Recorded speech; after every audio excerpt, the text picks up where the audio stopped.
biashara na uchukuzi zilitatizika mjini Karatina, kaunti ya Nyeri baada ya wafanyabiashara kuifunga barabara kuu ya Nyeri kuelekea Nairobi wakilalamikia mauaji ya mfanyabiashara mwenzao mjini humo. Kulingana na familia ya mfanyabiashara huyo, marehemu aliuawa saa 5 usiku wa kuamkia leo baada ya kupigwa risasi 4 na maafisa wa polisi.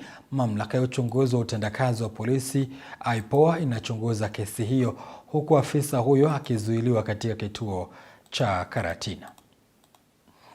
We were informed by saa 5 ya usiku.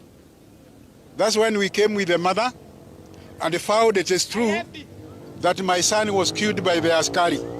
He was only 40 years.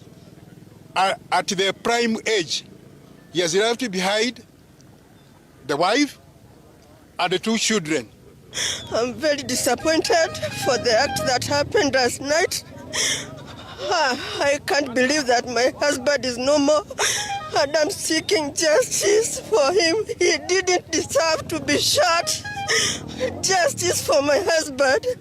Ni kijana mdogo ameajili watu wengi, na from jana saa 5:30 hatujawahi ona either ni senator, mbunge ama nani kwa hii Karatina town akielezea mambo ya huyo askari na mambo ya George mwenye aliuawa jana usiku. We need justice. Sisi hakuna kitu walikuwa wanaulizana. Kuna mambo ya kuua mtu na kuulizana kweli? Kuna mambo ya kuulizana na mtu ya kuua mtu? Sasa ile kitu tunataka sisi ni haki. Tunataka haki ya George. Huyo askari alikuwa mlevi.